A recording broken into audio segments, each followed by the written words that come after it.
Before we end this video, I would like to lay out some limitations. First, I am not a psychologist or sociologist or factionologist, whatever that is, or anything like that where I have a degree or PhD to give an educated hearsay about the topic.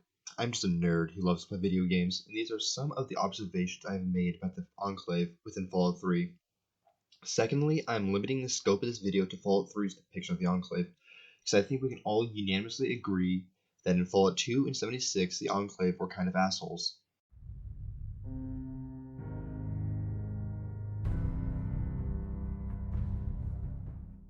I love the Enclave. Its aesthetic, feeling, power, look, history, relations, appearance, almost everything about the faction makes them feel amazing and exceedingly powerful, which isn't really a surprise at all, since their pre-war incarnation had immense sway with the US government and the largest corporations in their pocket.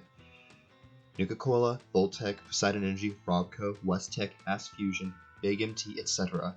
You name a powerful American company, and I can almost guarantee you they are somehow tied to the Enclave, which is important for lore reasons, mainly because post-war, the Enclave inherited all of those companies' most important assets: brainpower. All the tech you see in Fallout, from the cutting-edge laser rifles and plasma pistols to the stunningly sexy T-series of power armor and more, were all created by a select few corporations. Corporations that, as just stated, the Enclave had access to and a fair degree of control over. So it is no surprise that the most advanced piece of equipment found 20 years after the Great War are those in the Enclave's arsenal, almost all of which were designed and manufactured post-war.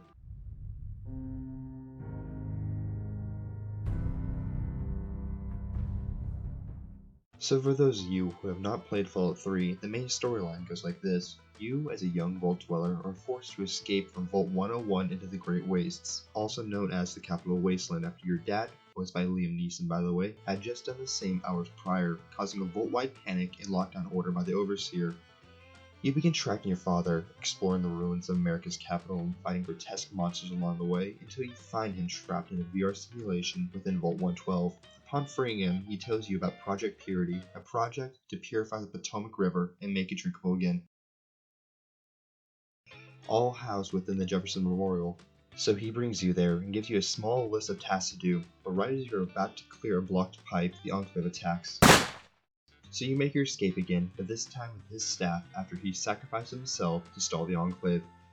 Once you bring what's left of the Project Purity team back to the Citadel, formerly the Pentagon, but has since been occupied by the Brotherhood of Steel, you are sent on a long fetch quest before you're able to retake Project Purity with help from the Brotherhood of Steel. Got it? Good, let's move on.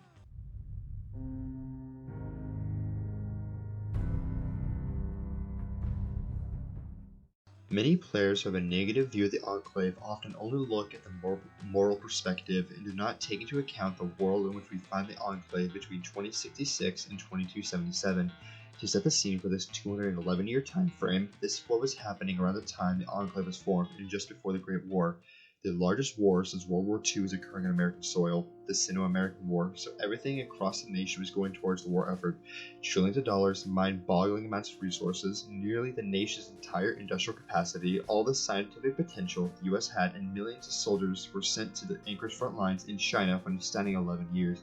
11 years, that is nearly twice as long as World War II lasted and roughly 3 times as long as World War I, just to give you some real-world context, which is absolutely insane and a testament to how strong and desperate both nations were at this time. Yet the effort expended during the Sino-American War was not wasted. Scientific and industrial progress was able to produce marvelous technological breakthroughs such as power armor, laser and plasma-based weaponry, railguns, extremely advanced pharmaceuticals, and the holy grail of them all, fusion technology. But the dumping of all the nation's resources into the war also created terrible consumer shortages, domestic unrest, and runaway inflation, thus hampering the war effort even more so as material not only became more expensive to produce, but those that were originally bound for Alaska or China had to often be redirected to cities like Boston, Los Angeles, Washington DC, San Francisco, Beckley, and more to contain the riots and looting, prolonging the conflict and creating that much more suffering. And we haven't even touched the subject of China's capabilities yet. China had an estimated population of over 3 billion compared to the in-game US population of roughly 400 million during the time of the Resource Wars. This gave the Chinese a population advantage of roughly 7.5 to 1, and by extension, the ability to send seemingly endless hordes of soldiers straight at the Americans without a second thought. These mass wave tactics, mixed with their use of advanced stealth technology and liberal deployment of biological and chemical weapons, were the major reasons why the US started the Pan-Immunity Byron Project, which eventually became FEV, and research into power armor, to first of all, hopefully inoculate US soldiers in the populace from Chinese biological agents, and secondly, equalize the balance of power with mechanized cavalry and infantry divisions outfitted with power armor, aka giving a single soldier the ability to withstand any infectious disease and protection against chemical attacks while wielding crew-served weapons like miniguns, scouting lasers, missile launchers, and Fatman nuclear catapults like they were handling an assault rifle. Both the Force Evolutionary Virus and Power Armor had major repercussions on the Wasteland, FEV being the way the Master of Fallout 1 fame created his mutant army and the origins of all super mutants across America, and Power Armor being one of the deadliest weapons platforms ever created, and the driving force behind the most notorious factions. Yet again, I'll say it, both of which were created as a result of China's actions during the Sino-American War, including the Blue Flu or Limit 115, aka the New Plague. All of this strife and hardship, along with the ever-growing feeling of desperation within the US government, eventually spawned the Enclave, since they are never mentioned before 2066, or at least to the best of my knowledge they aren't.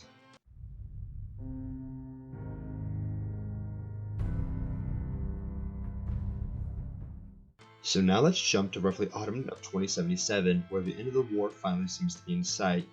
There are only two real answers as to how the war will end. Either China capitulates and submits to US military supremacy, which would be amazing, and into the bloodshed, or as a final act of defiance, they launch the nukes. Lo and behold, in the Fallout universe, it was the latter. Alright,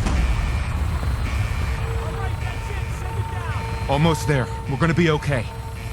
I love you. Both of you. We love you too. Oh my god! Hold on! Oh god!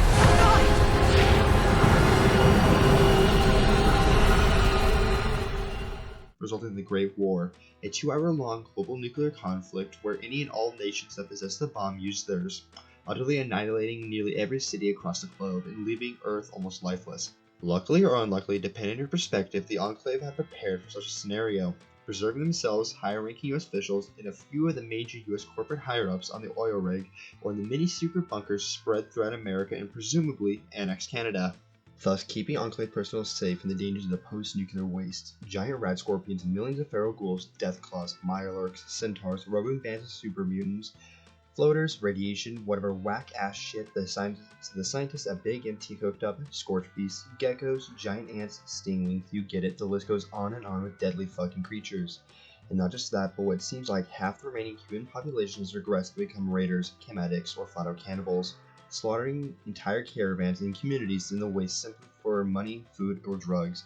Any of these menaces pose a threat to civilization on their own, but when combined and left to their own devices like they are in the waste, they then become an existential threat capable of wiping entire settlements off the face of the earth. For this reason, the great terror every community faces day in and day out is the main reason why I think the Enclave is the best choice in Fallout 3 to civilize DC. The BOS is too focused on keeping status quo and doing charity work. Talent Company only cares who will pay them the most. Rivet City is too weak to do anything outside of its own confines, and the ghouls of Underworld will never be able to govern purely because of ghoul racism. The Enclave is the only faction willing to govern DC. This is, of course, not the end-all answer to everything in America, because I'm specifying DC, and I'm assuming that a successful nation/city-state like the MCR or New Vegas has not already been established in the area. I'm really searching for more good factions right now, and I'm kind of short-handed.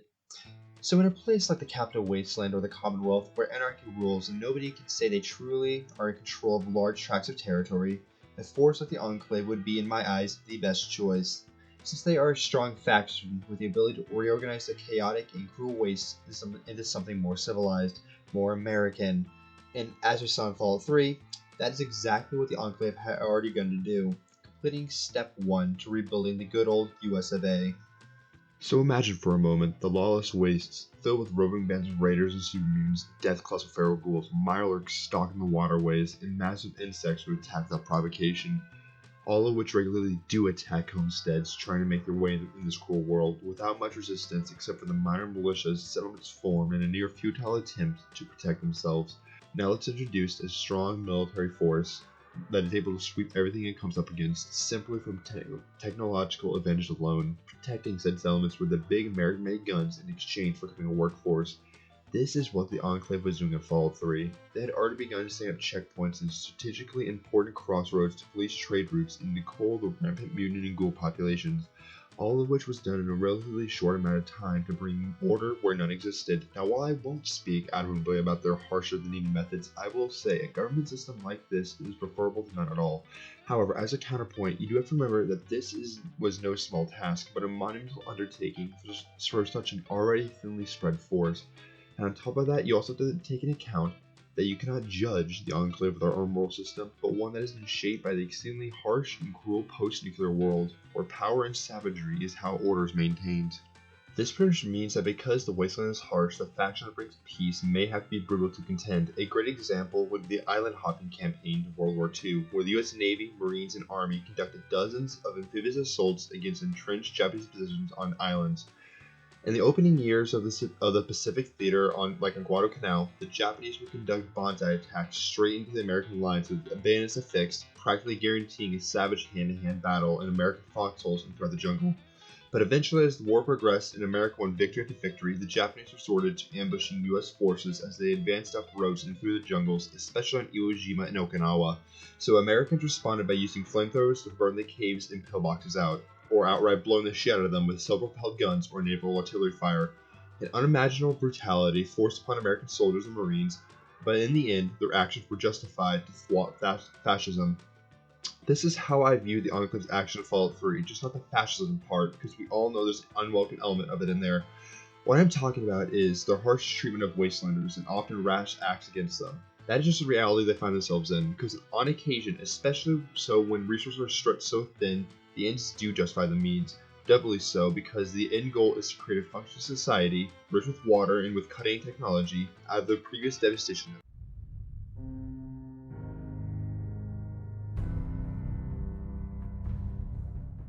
Now I hear a few people typing in the comments that the Enclave wanted to poison purity with FEV to kill all non-pure humans so they can rule unopposed, or something along those lines, but no, that is wrong. It was President Eden who wanted to do that, but Colonel Autumn rejected his plan. So, if you do side with Eden, Autumn orders the Enclave soldiers to attack, and they do. Autumn holds all the power, the Enclave soldiers follow his command, while Eden is just a talking head / supercomputer. Besides, killing all non-pure strain humans would be a massive waste of manpower and brain power that really doesn't make much sense for a faction to do, especially for one that is already so short-staffed as it is. That is how I view the Enclave in Fallout 3, a somewhat totalitarian faction whose ultimate goal is to re-establish the US within its former seat of government. Sure, this isn't a perfect faction with many shortfalls, but I'm working with what I've got, and this is, at least in my mind, the best option for the capital Wasteland in the long run. Stability through strength. And hey, as a side note, we really don't know how the society would progress into the future on Enclave rule.